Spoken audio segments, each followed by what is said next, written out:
ডাবগ্রাম ফুলবাড়ি সব মিলিয়ে সেই কেন্দ্র ছিল মেয়রের শক্ত ঘাঁটি।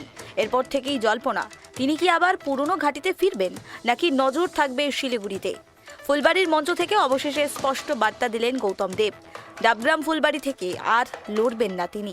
ফলে শিলিগুড়ি বিধানসভা কেন্দ্রকে ঘিরে নতুন করে শুরু হয়েছে রাজনৈতিক অঙ্ক কষা। 2011 নতুন বিধানসভা কেন্দ্র হিসেবে আত্মপ্রকাশ করে ডাবগ্রাম ফুলবাড়ি। সেই কেন্দ্র থেকেই তৃণমূল কংগ্রেসের প্রার্থী হয়ে জয়ী হন গৌতম দেব। পরবর্তীতে উত্তরবঙ্গ উন্নয়ন দপ্তরের মন্ত্রিত্ব পান।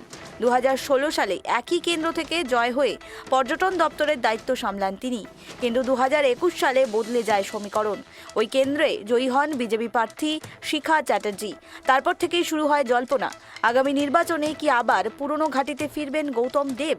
তিনি বলেছেন, মানুষের রায় আমি মাথা পেতে নিয়েছি, তাই আমি ডাবগ্রাম ফুলবাড়ি থেকে আর প্রার্থী হচ্ছি না। আমি হারার দুদিনের মধ্যে মেয়র হয়ে চলে গেছি শিলিগুড়িতে। আমার কোনো অসুবিধা হয়নি।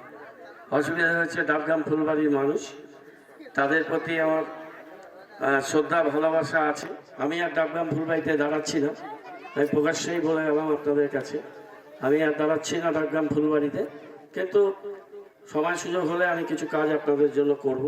যিনি ক্যান্ডিডেট হবে তাকে আপনারা ভোট দেবেন, জোড়া ফুলকে ভোট দেবেন, তৃণমূলকে জেতাবেন, এইটুকুন আবেদন রাখবো। আমি শিলিগুড়ির দিকে চলে যাচ্ছি। ফুলবাড়ির মঞ্চ থেকে স্পষ্ট ঘোষণা করে দিলেন গৌতম দেব। কার্যত দীর্ঘদিনের জল্পনার অবসান ঘটিয়ে এখন দেখার দল তাকে কোন কেন্দ্র থেকে প্রার্থী করেন, শিলিগুড়ির রাজনৈতিক সমীকরণ ঠিক কোন দিকে মোড় নেয়। এ বিষয়ে শিলিগুড়ির বিধায়ক শঙ্কর ঘোষ বলেন, মানুষ যারা ওনাকে প্রত্যাখ্যান করেছেন দুবার মন্ত্রী হওয়ার পরেও তিনি বিপুল ভোটে শিখাদির কাছে হেরেছেন। তারপরে আবার হয়তো দাঁড়ানোর ইচ্ছে জেগেছিল এবং মানুষ দেখলো উনি যেই ওখানে গেলেন তখন সামনে আসলো পোড়াঝাড়ের সেই বিখ্যাত ঘটনা। যার বেড়ার ঘর বা সামান্য ঘর ছিল, সেই পঞ্চায়েতের সদস্য তৃণমূলে তিনি অট্টালিকা বানিয়েছেন, বাড়ির সামনে বড় গাড়ি, বড় বিদেশি কুকুর, বাগান ইত্যাদি, মানুষের বিক্ষোভ।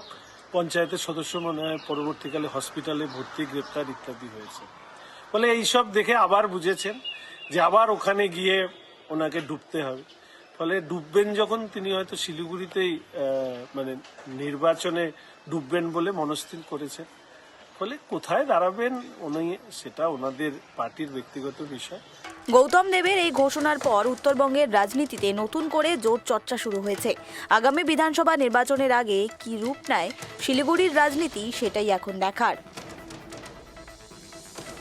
শিলিগুড়ি থেকে অংশুমান চক্রবর্তীর রিপোর্ট, কেটিভি বাংলা।